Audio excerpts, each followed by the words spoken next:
There are moments in life when you realize that the people you love most in the world see you completely differently than you see yourself, when the mirror they hold up shows someone you don't recognize, someone lesser, someone disposable.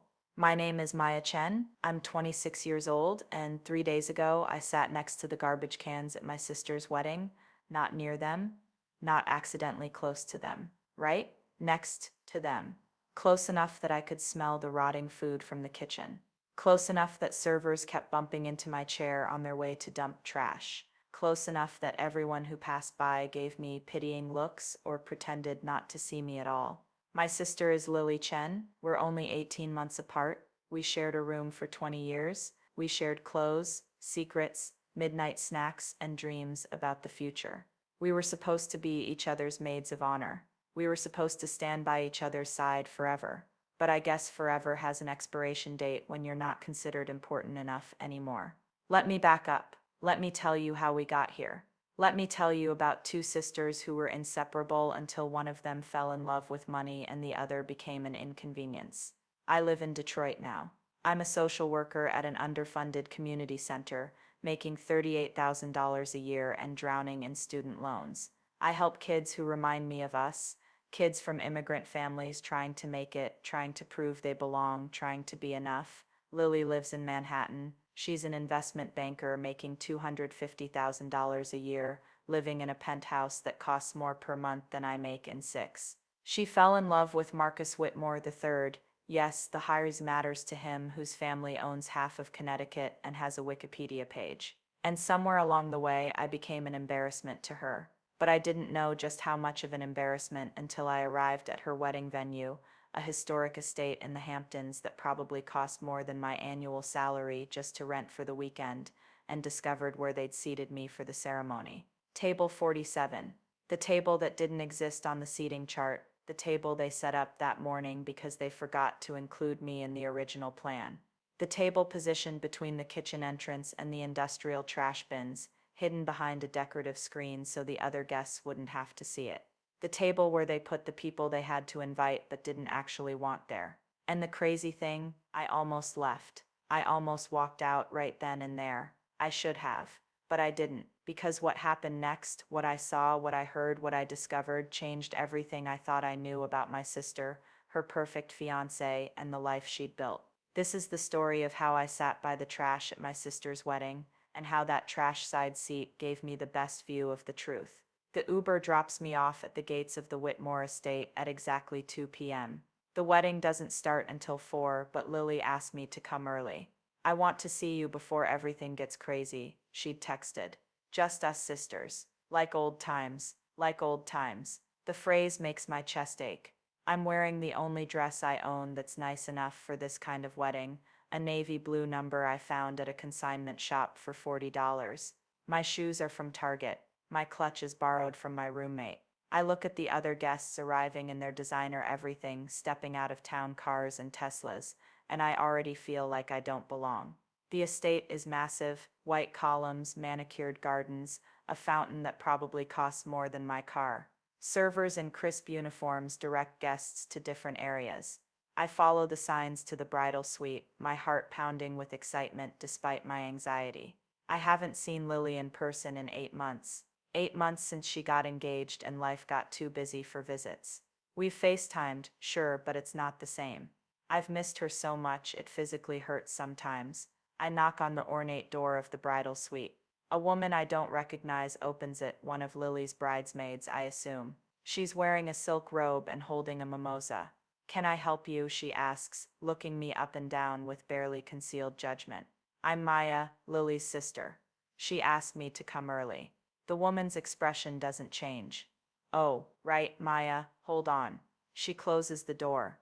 I stand in the hallway, confused, for almost 5 minutes before Lily finally appears, and I barely recognize her. Her hair is perfectly styled, her makeup professionally done even though the wedding is 2 hours away. She's wearing a white silk robe that probably costs more than my rent. But it's not the external changes that throw me. It's her face, her expression, the way she looks at me like I'm a stranger she's trying to place.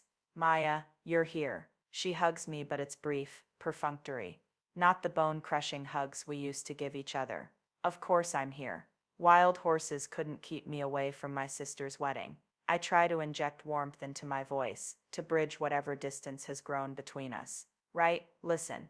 About that. She glances back into the suite where I can hear laughter and champagne glasses clinking. The girls are doing photos right now, and Marcus's mother is being particular about the aesthetic. She spent a fortune on the photographer and she wants everything perfect. Okay, so should I come back later?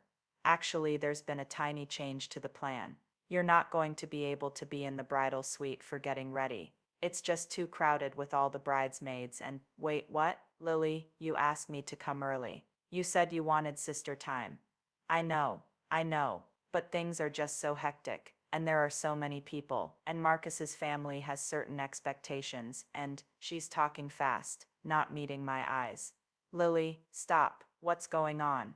She finally looks at me directly, and what I see in her eyes makes my stomach drop. Embarrassment. She's embarrassed by me. Maya, you have to understand. Marcus's family is their old money, they have standards. And you and I, we come from a different world. And that's fine, that's beautiful, actually. But today needs to be perfect. I finish for her.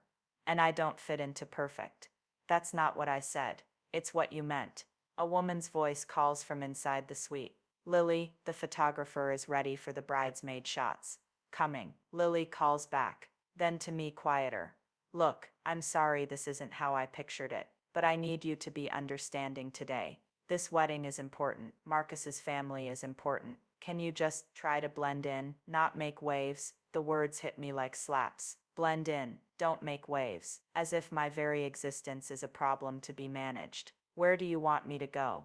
My voice comes out flat. There's a garden area near the West Terrace. It's lovely, very peaceful. You can wait there until the ceremony starts. I'll see you after at the reception, okay? We can catch up then. She kisses my cheek, quick, distracted, and disappears back into the suite before I can respond. I stand in the empty hallway, blinking back tears, trying to process what just happened. My sister, my Lily, the girl who used to crawl into my bed during thunderstorms, the girl who held my hand on my first day of school, the girl who swore we'd always be a team. She just dismissed me like I was an inconvenience. I find the West Terrace garden. It is beautiful. I'll give her that. Roses and hydrangeas, a small fountain, wrought iron benches. I sit down and pull out my phone, scrolling mindlessly, trying not to cry and ruin my makeup. An hour passes, then another. Other guests start arriving, dressed to the nines, air kissing and laughing. Nobody comes to the garden. I'm completely alone. At 3:45, a young woman in a coordinator's uniform finds me. Maya, Chen, that's me. I need to show you to your seat for the ceremony. Finally, I follow her back toward the main area, expecting to be seated near the front since I'm the bride's sister. Instead, she leads me around the side of the venue, through a service entrance, past the kitchen. Where are we going? I ask. To your seat, she says, without looking back. We emerge on the far side of the ceremony space, and that's when I see it.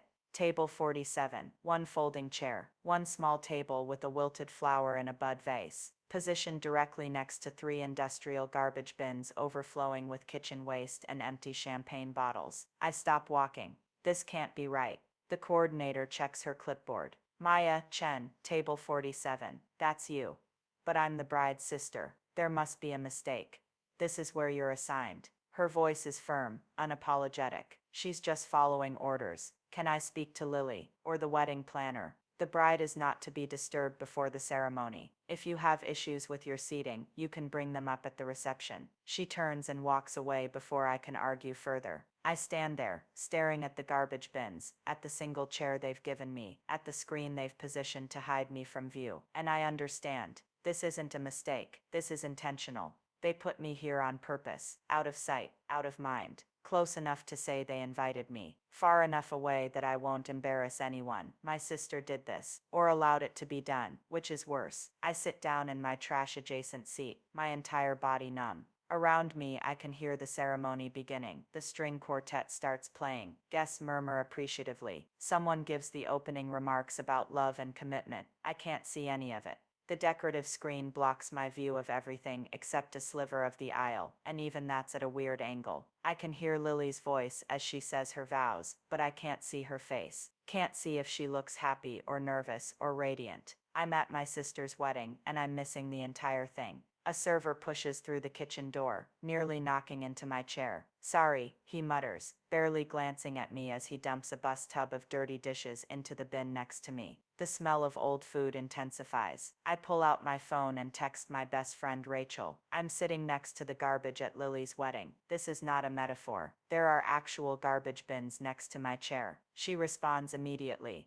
What? Are you serious? Dead serious. They hid me behind a screen. I can't even see the ceremony. Maya, get out of there. Leave. You don't deserve this. I should leave. Every fiber of my being is screaming at me to stand up, walk out, and never look back. But something keeps me in my seat. Maybe it's the stubborn part of me that refuses to let them erase me completely. Maybe it's the part that still hopes this is all a terrible misunderstanding that will be cleared up at the reception. Or maybe I'm just too shocked to move. The ceremony continues. I hear applause. They must have kissed. I hear the triumphant music as they walk back down the aisle. Still can't see any of it.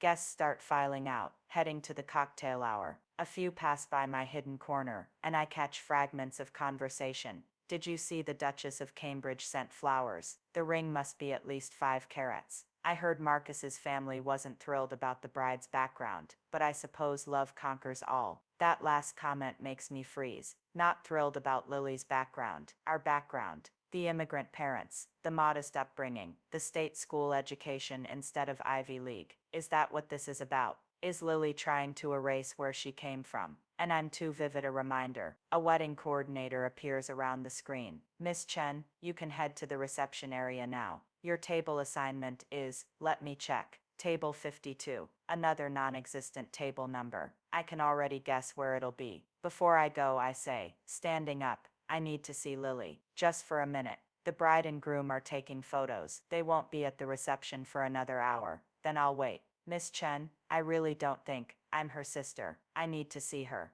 Please. The coordinator sighs, clearly annoyed, but something in my face must convince her. Fine, wait here. I'll ask. She disappears. I stand by my garbage bins, smoothing my discount dress, preparing what I want to say to Lily. How I'll tell her she's crossed a line. How we need to talk about what's happening between us. 5 minutes pass. 10, 15. The coordinator doesn't come back. Instead, a different woman appears, older, imperious, dripping in diamonds. I recognize her from photos. Marcus's mother, Mrs. Whitmore. You must be Maya, she says, not offering her hand. I am. I was hoping to speak with Lily. That won't be possible. My son and his bride are very busy with family photographs. I am family. I'm her sister.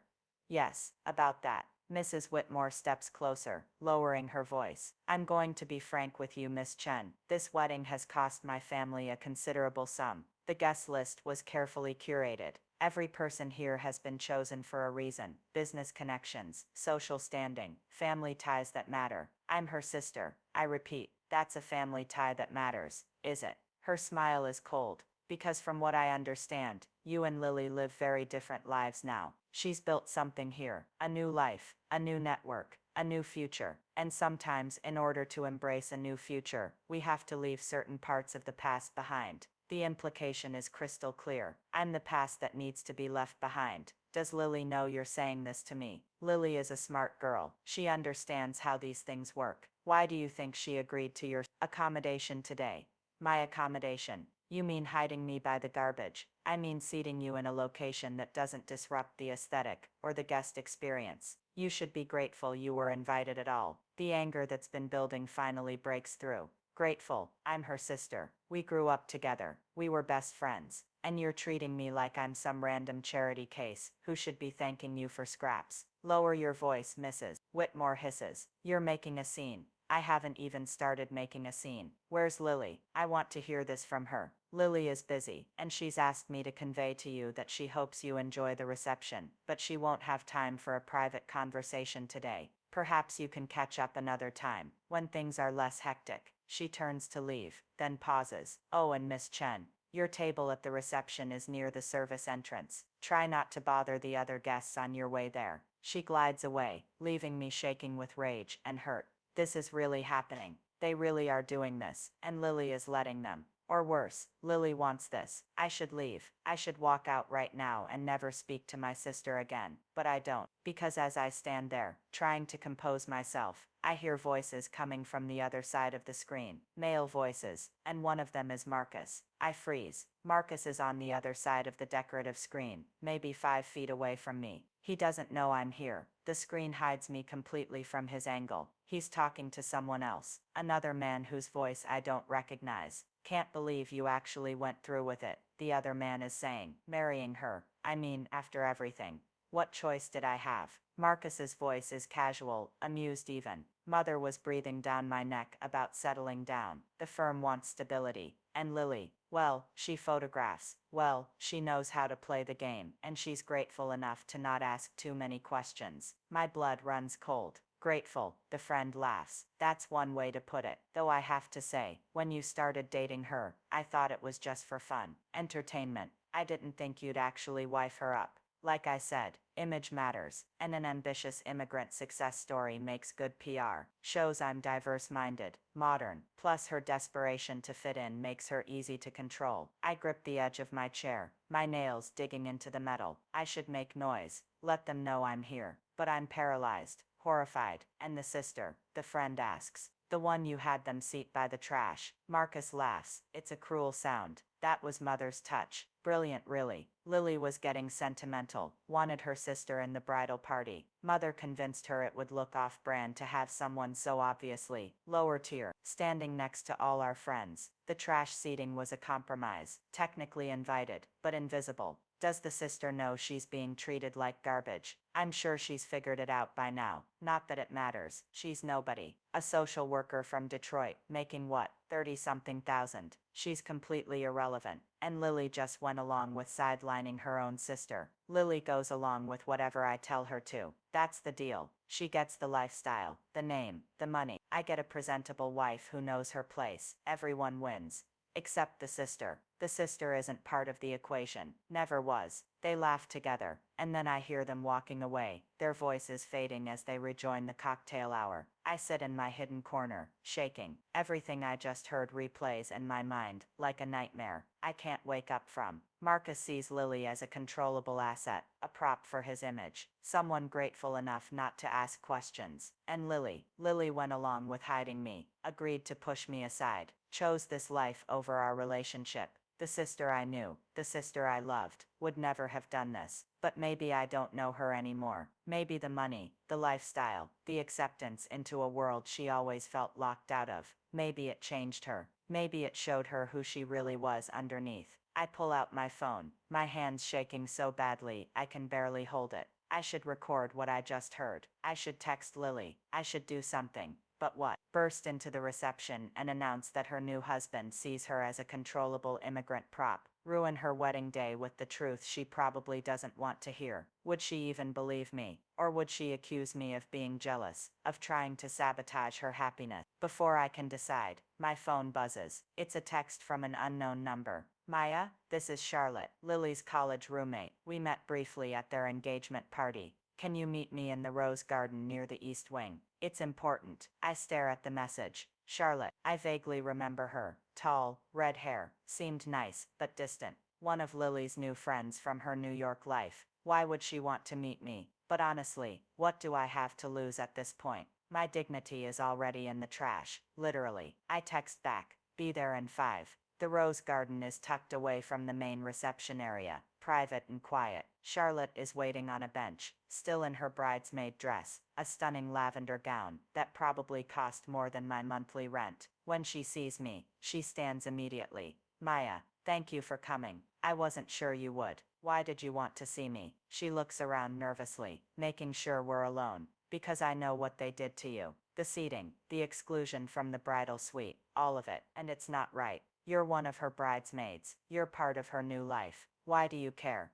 Because I have eyes and a conscience. She sits back down, gestures for me to join her. Look, I need to tell you something, but first I need you to understand that Lily wasn't always like this. When I first met her, freshman year of college, she was kind, genuine. She talked about you all the time, her little sister who was going to change the world. The words hurt more than they should. What happened to her? Junior year, she started dating Marcus, and at first it seemed great. He was charming, wealthy, introduced her to a whole new world. But then, Charlotte pauses, choosing her words carefully. Then she started changing, bit by bit. The way she dressed, the way she talked, the friends she kept. She started dropping people who didn't fit the image. Started pretending she came from money, when we all knew she didn't. She erased her past. She tried to, and Marcus encouraged it. Hell, his whole family encouraged it. They saw her as their project, their Pygmalion story, the poor immigrant girl they could mold into one of them. Why are you telling me this? Charlotte pulls out her phone. Because yesterday, at the rehearsal dinner, I overheard something. A conversation between Marcus and his father. I recorded it. She hesitates. It's bad, Maya. Really bad. She hits play. Marcus's voice comes through the speaker, clear and unmistakable. Prenup is airtight. She signed everything without even having her own lawyer look at it. Can you believe that? She was so desperate to lock this down, she didn't ask a single question. His father's voice responds. Good, that's what we needed. If this goes south, she walks away with nothing, not a penny. It won't go south. I'll keep her happy enough, at least until the merger with Lily's boss's company goes through. That's the real prize. Here, once we have those connections, once that deal is sealed, I can reassess. Reassess, meaning I'll have options. I'm not planning to stay married to someone I have to constantly manage forever. But for now, she serves a purpose. The recording ends. I feel sick. There's more, Charlotte says quietly. The merger he's talking about. Lily's boss, Richard Chen, no relation to you, owns a tech company Marcus's firm has been trying to acquire for 2 years. Richard's old-fashioned, family-oriented. He wouldn't do business with Marcus before, because he thought he was an unstable playboy. But now, with a wife, especially a Chinese-American wife, who could bridge cultures, suddenly Marcus looks stable, marriageable, trustworthy. So this whole marriage is about a business deal. The whole marriage is a business deal. Lily is collateral, and once the merger goes through, which Richard already tentatively agreed to last month, she becomes disposable. I close my eyes, processing. Does Lily know any of this? I don't think so. I think she genuinely believes he loves her, that this is real. You have to tell her. I tried. Yesterday, she wouldn't listen. She said I was jealous, that I couldn't stand to see her happy. We got into a huge fight. She almost kicked me out of the bridal party. Charlotte's eyes fill with tears. I've known her for 8 years. We were best friends. But she's so far gone into this fantasy, she can't see the truth, even when it's right in front of her. So why tell me? Because you're her sister. Real family, not the fake family Marcus is selling her. If anyone can get through to her, it's you. I laugh bitterly. Did you see where they seated me? Next to the garbage bins. She doesn't want to hear from me. She seated you there because she's ashamed. Not of you, of herself, of how far she's strayed from who she used to be. You're a mirror, Maya. You reflect back everything she's pretending she's not. That doesn't help me reach her. No, but this might. Charlotte holds up her phone. I'm sending you the recording, and copies of the prenup I managed to photograph. When I saw it in Marcus's study yesterday, he left it out like it was nothing, like Lily's signature on a document. Signing away all her rights was just another piece of paper. My phone buzzes as the files come through. What am I supposed to do with this? I don't know, but you deserve to have it. The truth should be in your hands, not theirs. She stands up. I need to get back before someone notices I'm gone. But Maya, your sister is in trouble. She doesn't know it yet, but she is. And I think you might be the only person who loves her enough to save her from herself. She walks away, leaving me alone with the most damaging information imaginable. Hours before it's too late to stop this wedding, but the wedding is already over. They're married. The only question is, what do I do now? I sit in the rose garden for 20 minutes, my mind racing. Charlotte's recording plays on loop in my head. Marcus's words, casual and cruel. She serves a purpose. My sister, my brilliant, ambitious, beautiful sister, reduced to a business transaction. I should forward the recording to Lily right now. Let her hear what her brand new husband really thinks of her. Let her see the prenup that strips her of everything if this marriage fails. But would she believe it? Or would she think I doctored it? That I'm so jealous I'd sabotage her wedding day? The old Lily would have believed me. The old Lily would have listened, but I don't know this new Lily at all. My phone buzzes. It's Rachel again. Are you still there? Please tell me you left. I text back. Still here. It's worse than I thought. Way worse. What happened? Can't explain by text. But I overheard Marcus talking about Lily. He doesn't love her. This whole marriage is a business deal. What? Maya, you have to tell her. How? She won't even see me. She hid me by the trash, Rachel, her own sister. Then make her see you. Storm the reception. Make a scene. Do something. She's right. I know she's right, but something holds me back. What if I'm wrong? What if I misunderstood? What if Marcus was just venting to a friend, saying things he didn't mean? But no, I heard what I heard, and Charlotte confirmed it with her own recording, her own evidence. I stand up, smoothing my dress. I need to find Lily. I need to talk to her privately, show her the evidence, let her make her own choice about what to do with the truth. I make my way back toward the reception area. The cocktail hour has ended, and guests are being seated for dinner. I spot the coordinator who's been avoiding me all day. Excuse me, I need to speak with Lily, with the bride. It's urgent. The bride and groom are about to make their entrance. You'll need to wait. This can't wait. Miss Chen, you need to take your seat. You're disrupting. I don't care about disrupting anything. I need to see my sister. Now. The coordinator's expression hardens. If you continue to be difficult, I'll have to ask security to escort you out. Security, are you seriously threatening to have me removed from my sister's wedding? You're causing a disturbance. Please return to your assigned seat, or leave the premises. We're attracting attention now. Nearby guests are turning to look, whispering. I can feel the judgmental stares, the assumptions being made about the difficult guest, making a scene. This is exactly what they wanted to avoid. The embarrassing sister causing problems. Fine, if they want a scene, I'll give them one, but not here, not yet, not until I have Lily face to face. I walk toward the main reception hall, ignoring the coordinator calling after me. The room is spectacular, crystal chandeliers, white roses everywhere, tables draped in silk. And there, at the head table, I see her, Lily, my sister, looking like a princess in her wedding gown, smiling for the photographer, Marcus's arm around her waist. She looks happy, genuinely radiantly happy, and I'm about to destroy that happiness with the truth. I'm 10 feet from the head table when security guards step in front of me. Miss, you need to return to your seat. I need to talk to my sister. The bride is not available. She's right there. Lily, I call out. Lily, I need to talk to you. Lily's head turns. She sees me, and the expression that crosses her face isn't happiness at seeing me. It's horror, embarrassment, anger. She says something to Marcus, then stands, walking quickly toward me, with a smile plastered on her face. The smile she uses for the guests, not the real smile she used to give me. Maya, what are you doing? You're supposed to be at your table. I need to talk to you. Privately. It's important. It's my wedding reception. Can't this wait? No, it really can't. She glances back at the head table where Marcus is watching us, his expression unreadable. Mrs. Whitmore is also watching, her eyes cold. Fine, 5 minutes, outside. She leads me out to a terrace overlooking the gardens. As soon as we're alone, her composure cracks. What the hell, Maya? You're embarrassing me, in front of everyone. I'm embarrassing you. Lily, you hid me by the garbage bins.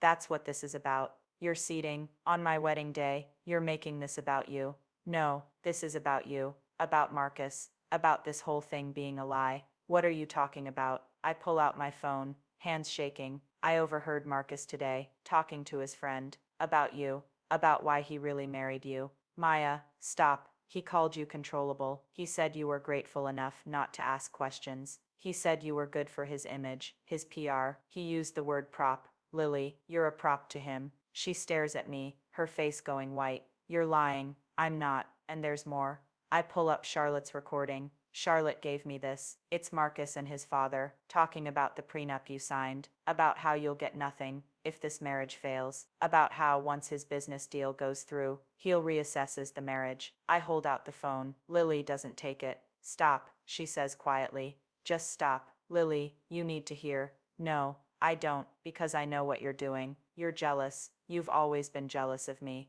And now that I finally have something good, something beautiful, you can't stand it. So you're trying to ruin it. The accusation hits like a physical blow. Jealous. Lily, I'm trying to save you. Save me from what? From being happy, from having the life I always wanted, from finally being somebody instead of nobody.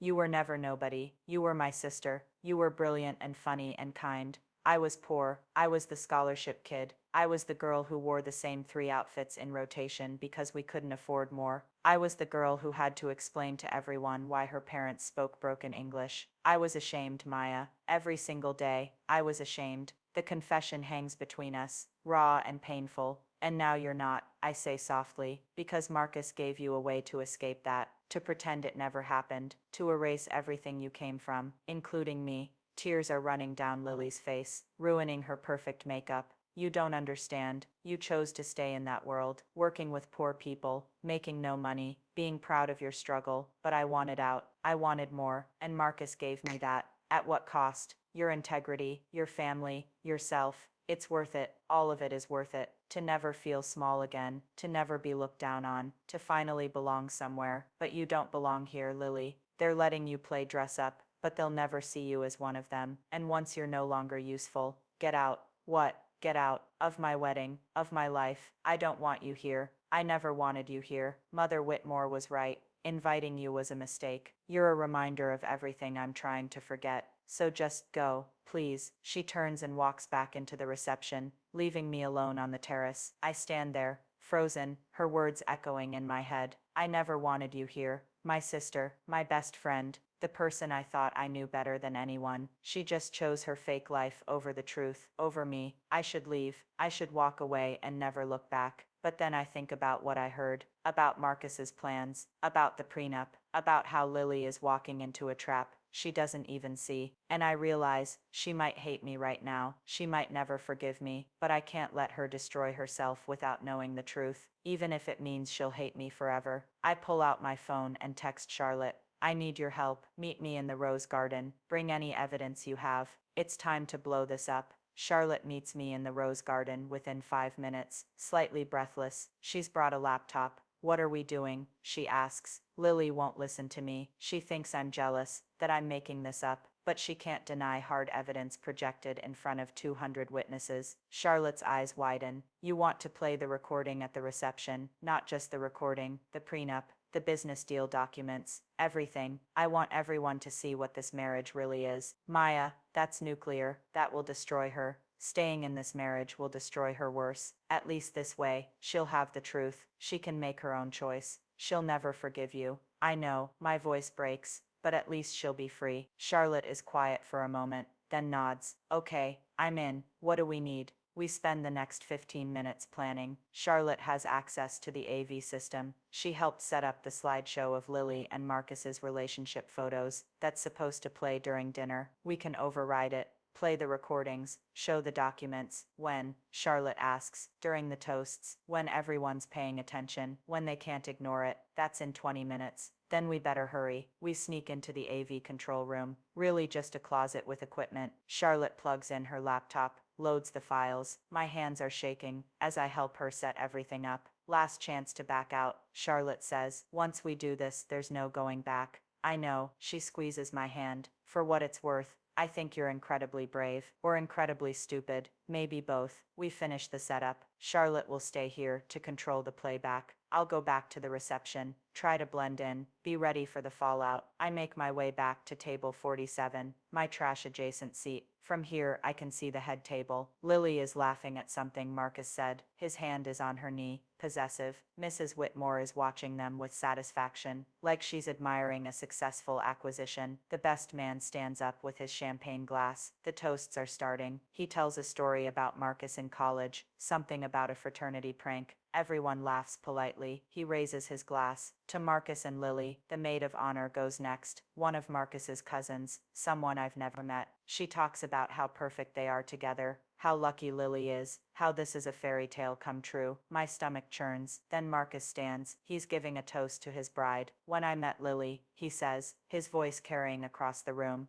I knew she was special, different from anyone I'd ever known. She had this hunger, this drive to be better, to achieve more, and I wanted to help her reach her potential, to give her the life she deserved. The guests make approving sounds. Lily is wiping tears from her eyes. She's been willing to do whatever it takes to build our future together, and that dedication, that willingness to adapt, to change, to become part of something bigger than herself. That's what makes her perfect for me. The words sound romantic to everyone else, but I hear the subtext, the control, the molding, the expectation of complete submission. Marcus raises his glass. To my beautiful, grateful wife. Grateful, there's that word again. The slideshow starts. Photos of Lily and Marcus flash on the screens throughout the room. Their first date, a vacation in Europe, the proposal, all carefully curated images of a perfect romance. I pull out my phone and text Charlotte one word, now. The slideshow cuts out abruptly. The screens go black for a moment. Then Marcus's voice fills the room. The recording Charlotte captured. The prenup is airtight. She signed everything without even having her own lawyer look at it. Can you believe that? She was so desperate to lock this down. She didn't ask a single question. The room goes silent. Confused faces turn toward the screens. Marcus's father's voice. Good, that's what we needed. If this goes south, she walks away with nothing, not a penny. Gasps ripple through the crowd. Marcus has gone white. He's frantically looking around, trying to figure out what's happening. The recording continues. It won't go south. I'll keep her happy enough, at least until the merger goes through. Once we have those connections, I can reassess. Reassess meaning I'll have options. I'm not planning to stay married to someone I have to constantly manage forever. But for now, she serves a purpose. The screens switch to display the prenup, the clauses that give Lily nothing, the conditions that trap her, the signatures, including hers, scrawled without legal counsel. Then comes my recording. Marcus's voice, laughing with his friend. Lily goes along with whatever I tell her to. That's the deal. She gets the lifestyle, the name, the money. I get a presentable wife who knows her place. The chaos is immediate. Guests are shouting. Some are standing up, trying to see better. Others are pulling out phones, recording the meltdown. Mrs. Whitmore is on her feet, screaming at the AV tech to turn it off. But Charlotte has locked them out of the system. The evidence keeps playing, and Lily is sitting at the head table, frozen, watching her marriage disintegrate, in real time in front of 200 witnesses. Marcus grabs her arm. Lily, I can explain. This is out of context. She jerks away from him, standing up so fast her chair falls backward. The screens go dark. Charlotte has finished the presentation, but the damage is done. Lily's eyes sweep the room, landing on me. She knows I did this. The look she gives me is pure devastation. Then she runs out of the reception hall, her wedding dress trailing behind her, leaving Marcus standing alone at the head table, with everyone staring at him in horror and disgust. I stand up from my garbage-adjacent seat and follow her. I find Lily in the bridal suite, ripping off her veil with shaking hands. Mascara runs down her face in black rivers. When she sees me, she throws the veil at me. Get out! Get out! Get out! Lily, please, just listen. Listen to what? To you gloating. To you being right? Congratulations, Maya. You destroyed my wedding. You humiliated me in front of everyone. Are you happy now? I'm not happy. I'm heartbroken. But you needed to know the truth. The truth. She laughs hysterically. The truth is that you're jealous. You've always been jealous. You couldn't stand that I found happiness, that I escaped, that I became someone. You didn't become someone, Lily. You became someone else's puppet. At least I was a puppet with a mansion, with money, with respect. What are you?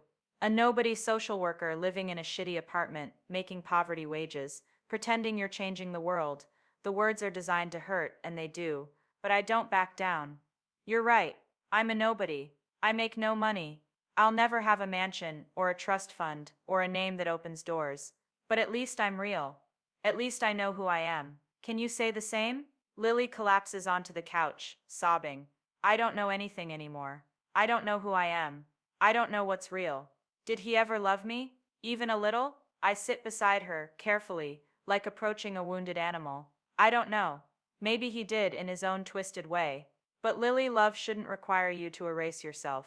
Love shouldn't ask you to be ashamed of where you came from. I was ashamed. I still am. Do you know what it's like? To grow up poor.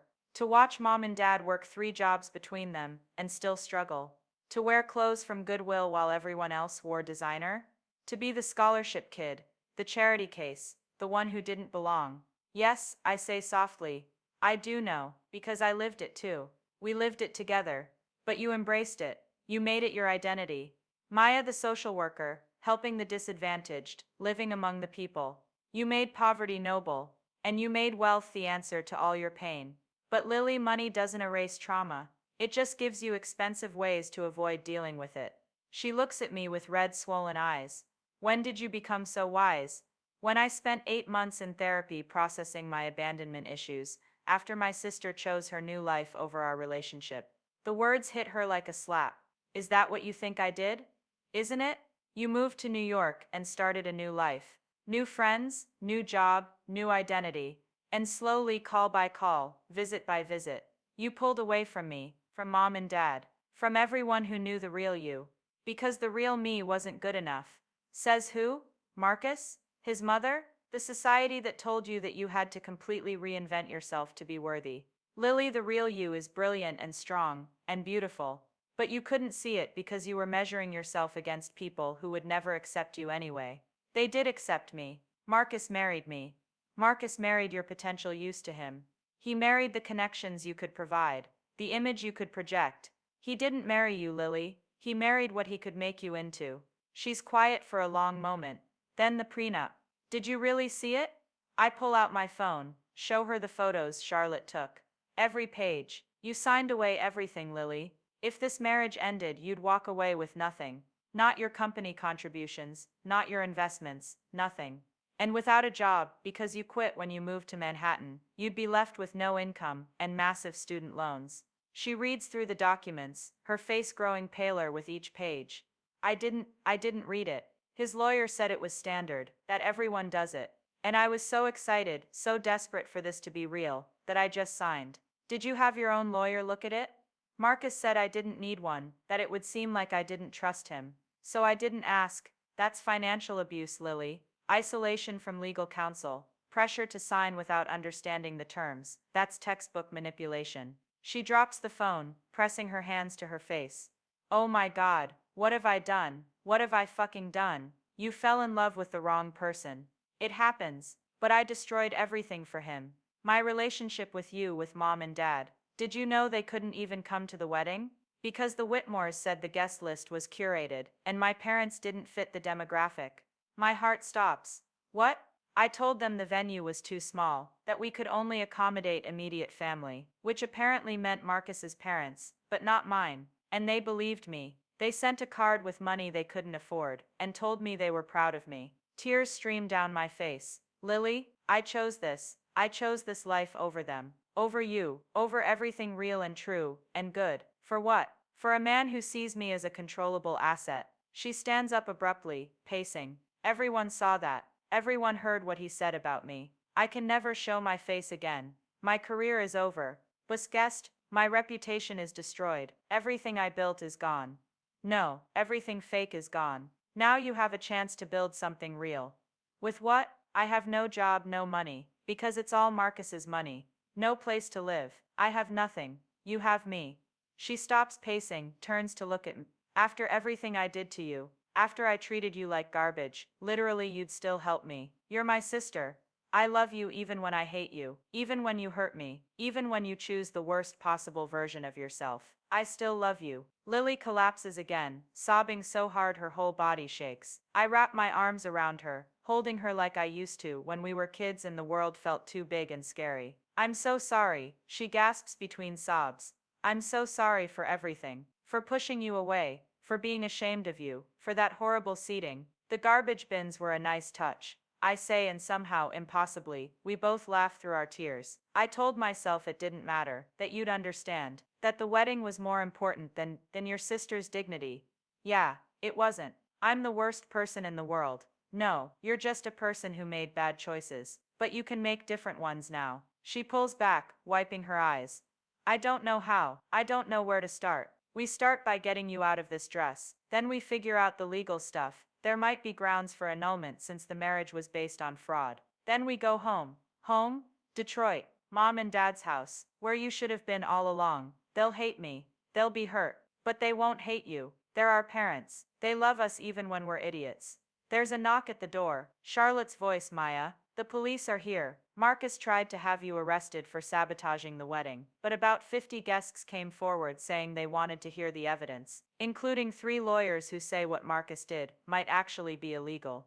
I open the door. Charlotte looks frazzled, but triumphant. Also, Mrs. Whitmore left, just got in her car and drove away. And Marcus is currently being cornered by your parents, who apparently drove here overnight when they realized Lily had lied about not inviting them. They're demanding answers. Lily's face goes white. Mom and Dad are here. They're here. They drove 12 hours overnight because something felt wrong, because they're your parents, and they know you better than you thought. Lily stands up, still in her wedding dress, makeup destroyed, veil somewhere on the floor. I need to see them. I need to explain.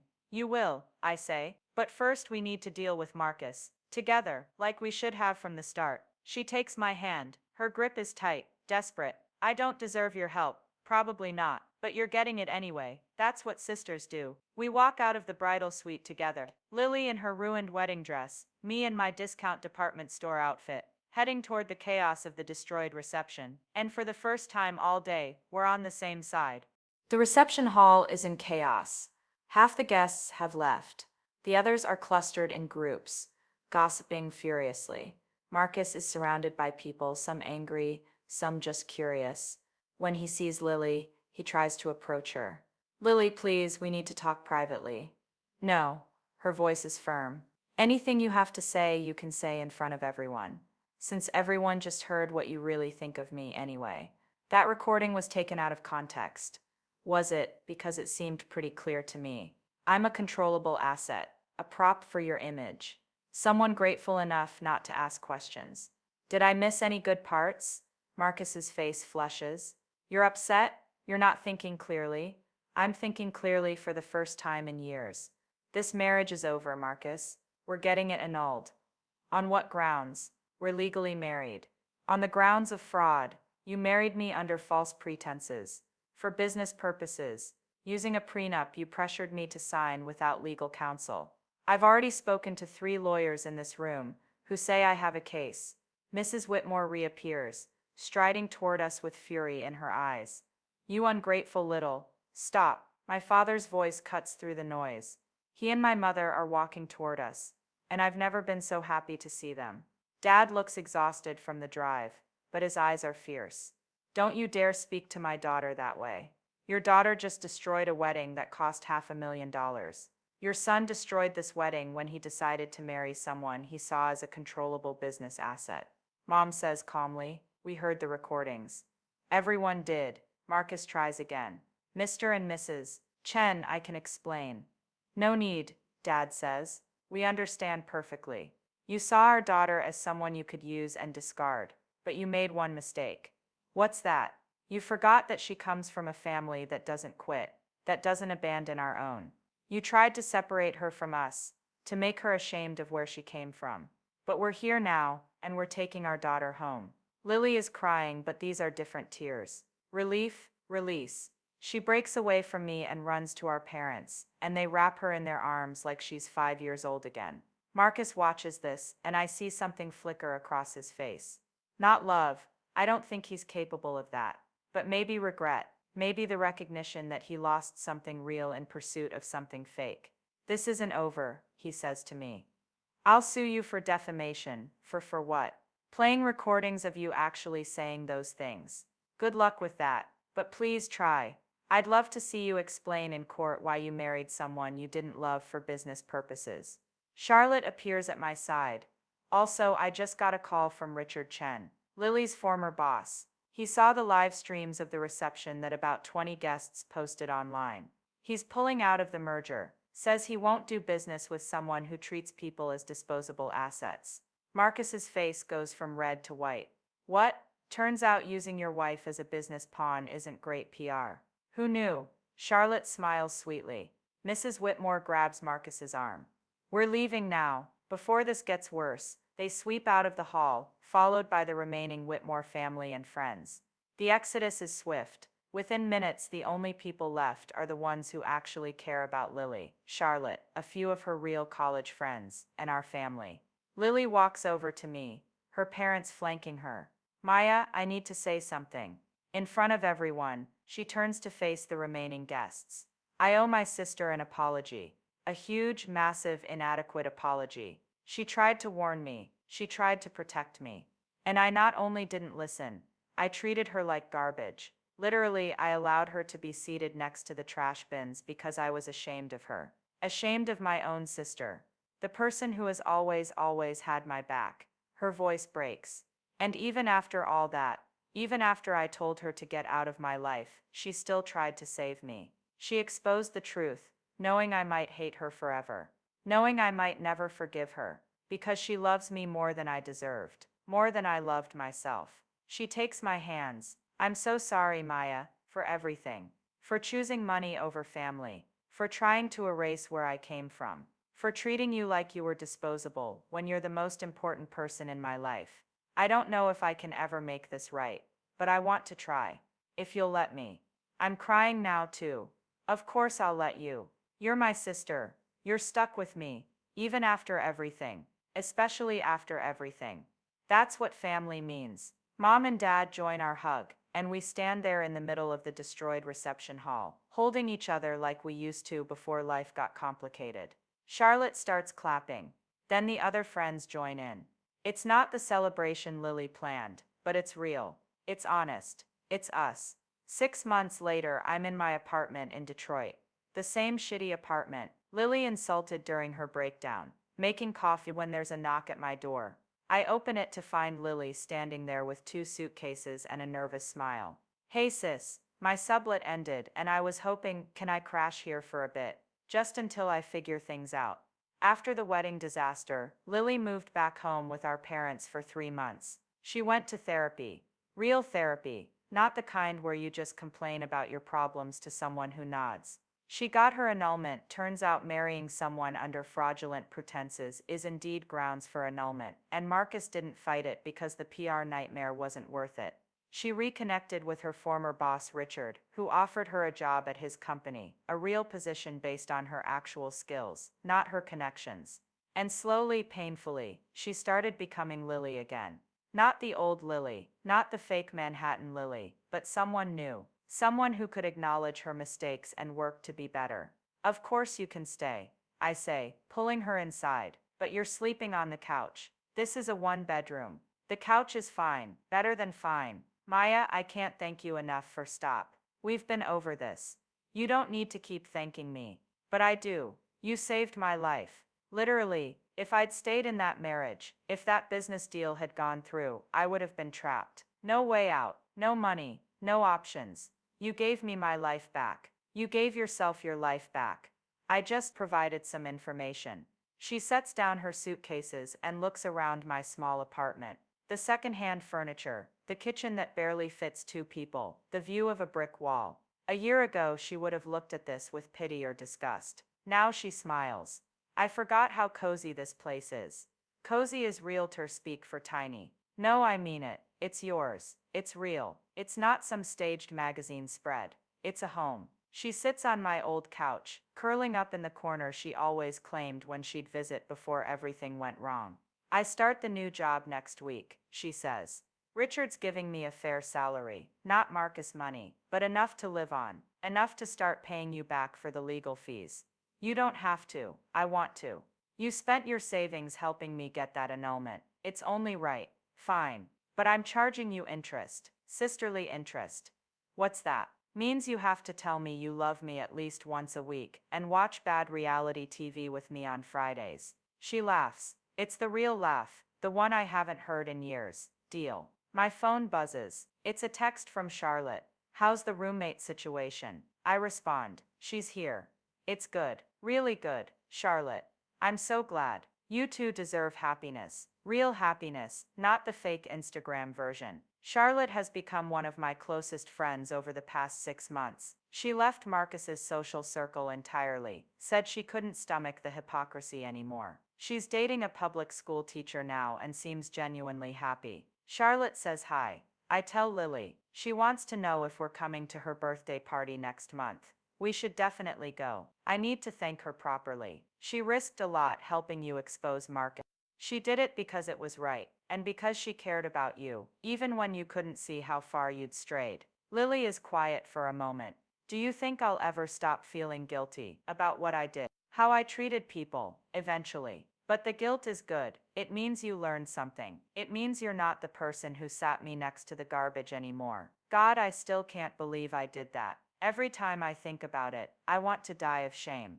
Well, don't die. I need you alive to pay me back. She throws a pillow at me, and just like that, we're sisters again. Not perfect, not without scars, but together, real. Home. Later that night, as Lily sets up her temporary space on the couch, she says, "Hey Maya, yeah, remember when we were kids and we'd make plans for our futures? You said you wanted to help people. I said I wanted to be rich. I remember, we both got what we wanted, but only one of us was happy.